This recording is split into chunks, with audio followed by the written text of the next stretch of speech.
भाई अभी एक बहुत बड़ी मिसअंडरस्टैंडिंग जो है ना, अभी चारों ओर फैल रही है, चारों ओर फैल रही है एकदम से। ठीक है ना। तो उसको दूर करना बहुत ज़रूरी समझा और मैं आकर के इस वीडियो पे बैठ गया। एक्चुअली भाई देखो, क्या होता है ना, कभी कभी लोग कुछ और सोच करके, कुछ और आशाएं रख करके एक फिल्म की इंतज़ार करते हैं, लेकिन वो फिल्म कुछ और बन के निकलती है। तो वो फिल्म जितना भी उसका आउटपुट जो होता है ना, वो जितना भी लाजवाब क्यों ना हो, उसको देख करके लोग उतना खुश हो नहीं पाते जितना वो लोग सोचे होते हैं, क्योंकि उनका सोच कुछ अलग होता है। तो वो सोच के जरिए वो जो बेहतरीन आउटपुट आया है ना, उसको वो लोग एंजॉय नहीं कर पाते। और अभी ये जो फैल रही है, जो मिसअंडरस्टैंडिंग की मैं बात कर रहा हूँ, कुछ ऐसा इशारा दे रहा है दोस्त, इसलिए इसको दूर करना बहुत ज़रूरी समझा, मैं बहुत ज़रूरी समझा। एक्चुअली मैं बात कर रहा हूँ SSMB 29 फिल्म की। देखिए, जब से कल से, एक्चुअली कल से जब पता चला कि महेश बाबू जी के कैरेक्टर जो है वो भगवान श्री हनुमान जी के कैरेक्टर से इंस्पायर होगा, बिल्कुल वैसा ही कुछ होगा बोल करके, तो अभी बहुत सारे यूट्यूबर्स हैं, बहुत सारे लोग इस बात को प्रचार कर रहे हैं कि SSMB 29 फिल्म जो है वो रामायण है। क्या भाई, ऐसा नहीं है। ठीक है ना, ऐसा मत करो यार। ये रामायण नहीं है, रामायण नहीं है। भगवान श्री हनुमान जी के कैरेक्टर को यहाँ पे इंस्पायर किया गया है, उनकी कैरेक्टर की तरह लगेगा। ना कि भगवान मतलब महेश बाबू सर को एकदम से भगवान श्री हनुमान बना देंगे SS राजामौली सर, ऐसा नहीं है यहाँ पे। ये रामायण नहीं है। अगर वो रामायण बनाते तो महेश बाबू सर को वो भगवान श्री रामचंद्र बनाते, क्योंकि रामायण के हीरो तो भगवान श्री रामचंद्र है ना, उनको वो कैसे अवॉइड कर देते। ठीक है ना। तो ऐसा नहीं है कि महेश बाबू सर को वो डायरेक्टली हनुमान ही बना देंगे। ठीक है ना, ऐसा नहीं है।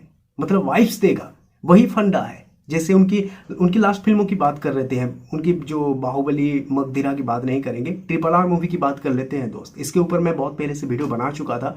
अगर आप 7-8 महीने से ही मेरे साथ जुड़े हुए हो तो आपको पता होगा, जब RRR मूवी रिलीज हुआ था उस टाइम की बात है।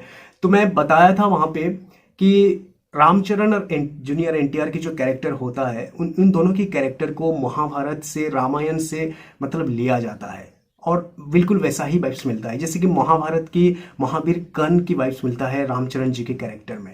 जैसे कि महावीर कर्ण को पता होता है कि धर्म किसके पक्ष में है, पांडव के पक्ष में होता है, लेकिन फिर भी वो कौरव का साथ देते हैं क्योंकि उनके वो प्रतिज्ञा से बंधे होते हैं। ठीक उसी तरह RRR मूवी में भी रामचरण जानते हैं, एकदम से बखूबी जानते हैं कि जूनियर NTR जो भी कर रहे हैं वो सही कर रहे हैं, लेकिन फिर भी वो कौरव का यानी अंग्रेजों का साथ दे करके जूनियर NTR को दंड देते हैं। और अर्जुन की तरह जूनियर NTR मूल रूप से धर्म के साथ देते हैं।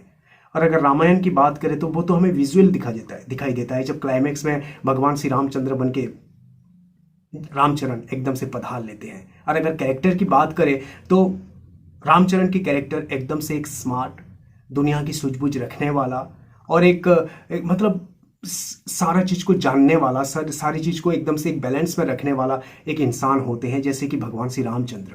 और जूनियर NTR की कैरेक्टर की हम बात करें तो शक्तिशाली बहुत है, एकदम से 100 हाथियों की शक्ति है उनके पास, बहुत शक्ति है। वो शेर के साथ लड़ाई करता है, लेकिन दुनिया की सूझबूझ उनको नहीं पता, क्या अच्छा है क्या बुरा है, इतना उनको बैलेंस नहीं पता। लेकिन प्यार, स्नेह, ये सब कुछ बिल्कुल है। और हरकत बच्चों वाली, जूनियर NTR की कैरेक्टर को उनकी मतलब RRR मूवी में देखे होंगे, वो कैसे बच्चों वाली हरकत करते रहते हैं उसमें। उनको देख करके ऐसा लगता है कि उनको कुछ भी नहीं पता है, रामचरण जी को सब कुछ पता है, बिल्कुल भगवान श्री हनुमान जी की तरह। मतलब ये वाइब्स आती है दोस्त। और वही चीज यहाँ पे भी होगा, वही चीज यहाँ पे भी होगा, बस इंस्पायर है, वो कैरेक्टर लिया गया है। जब आप महेश बाबू सर को देखोगे तो आपको ऐसा लगेगा कि भगवान श्री हनुमान जी के कैरेक्टर है, लेकिन महेश बाबू होंगे आजकल की एक नौजवान, एक इंसान। ठीक है। एक्चुअली देखो, हमारे पास अभी अपडेट आ चुकी है। एक भाई है जो मुझे एक अपडेट भेजे हैं अभी, जो कि कुछ ऐसा होगा कि सृष्टि नाश होने वाला होगा, कुछ एक वायरस होगा जो कि पूरा का पूरा संसार को नाश करने वाला होगा, कुछ ऐसा होगा। और एक परेशानी होगी एक्चुअली, और वो परेशानी की इलाज के लिए उसकी जो मतलब उसकी जो मेडिसिन है, उसकी जो इलाज है, वो एक्चुअली होगा एक जंगल में, अफ्रीका के जंगल बताया जा रहा है, वो जंगल में। और वो जंगल को महेश बाबू जाएंगे। ठीक है। ठीक बिल्कुल वैसा ही जब लक्ष्मण जी को शक्ति भेद गिरा था और बहुत गर्मी है भाई। लक्ष्मण जी को जब शक्तिभेद गिरा था और गंधमार्दन पर्वत को संजीवनी बूटी लेने के लिए भगवान श्री हनुमान गए थे और वहां पे उनको कुछ समझ में नहीं आया था और एकदम से पूरा का पूरा पर्वत उठा के लेके आए थे। तो यहाँ पे ऐसा नहीं है कि महेश बाबू पूरा का पूरा अफ्रीका के वो जंगल को उठा के लेके आएंगे, ऐसा नहीं होगा। लेकिन एक पर्वत उठाना किस लेवल का काम है और कितना शक्ति प्रदर्शन करना पड़ता है और क्या क्या परेशानी झेलना पड़ता है, वो चीज को यहाँ पे दिखाया जाएगा और वो जर्नी होगा ये फिल्म।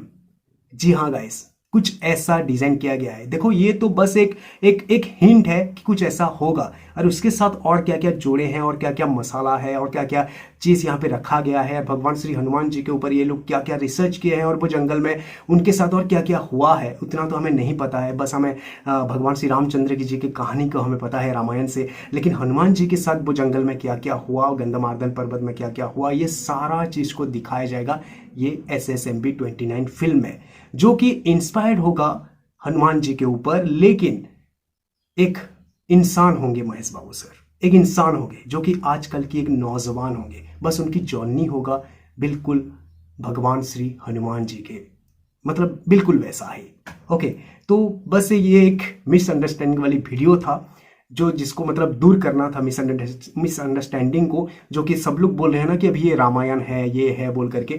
तो भाई ये रामायण नहीं है, कुछ ऐसा होगा जो रामायण में भगवान श्री हनुमान जी का कैरेक्टर कुछ जैसा था वैसा वाइब्स होगा यहाँ पे, बस इतना ही है। लेकिन वो होंगे एक इंसान, आजकल के एक नौजवान, लेकिन कैरेक्टर होगा उनका भगवान श्री हनुमान जी के जैसा। अभी इसकी बजट की भी बात हो रही है दोस्त, कि पहले से बताया जा रहा था कि ये जो महेश बाबू सर की SSMB 29 फिल्म आ रही है इसका बजट कुछ 800 करोड़ का है बोल करके। तो 3 पार्ट आ रही है, तो तीनों पार्ट का अगर मिला दिया जाए तो मतलब वही तकरीबन 24-25 करोड़ तक हो ही जा रहा है। तो तीनों पार्ट का बजट मिला करके 2500 करोड़ का प्लानिंग कर रहे हैं। तो बहुत ही कुछ यहाँ पे सोचे होंगे और बहुत ही कुछ होगा, लेकिन कहानी कुछ ऐसा है जो कि एक जंगल की जर्नी होगा और वही पर्वत उठाने का जो शक्ति प्रदर्शन होगा, जो परेशानी होगा, वो चीज को यहाँ पे दिखाने की ये लोग कोशिश करेंगे। और वो जंगल में भगवान श्री हनुमान जी के साथ क्या क्या हुआ था, किस तरह का हुआ था, कुछ ऐसा डिजाइन किया जाएगा कि हमें ऐसा लगेगा कि नहीं भगवान श्री हनुमान जी के जीवन को हम देख रहे हैं, एकदम से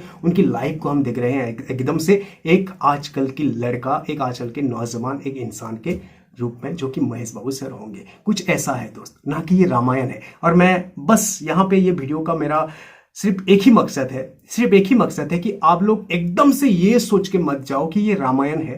अगर आप रामायण सोच के जाओगे और SS राजामौली सारे के इंसान की मतलब एक आजकल की जमाने की एक फिल्म बना के लेके आएंगे और आपके दिमाग में रामायण होगा, तो आप ये जब वो देखोगे तो आपको अच्छा नहीं लगेगा कि भाई हम क्या सोचे थे, क्या हो गया, हम तो रामायण सोचे थे, ये रामायण नहीं है। तो फिर नेगेटिविटी फैल जाएगा। तो SS राजामौली सर अगर कुछ सोचे हैं, विजेंद्र प्रसाद जी कहानी को लिखे हैं, तो बहुत ही ज्यादा धमाकेदार यहाँ पे होने वाला है। तो आप यहाँ पे बिल्कुल ये मत सोच लीजिएगा कि ये रामायण है, ये रामायण नहीं है, बस इंस्पायर है भगवान श्री हनुमान जी के जीवन के ऊपर। ओके, होपफुली वीडियो आपको अच्छी लगी होगी। Thanks for watching, have a nice day, take care. गर्मी बहुत है यार।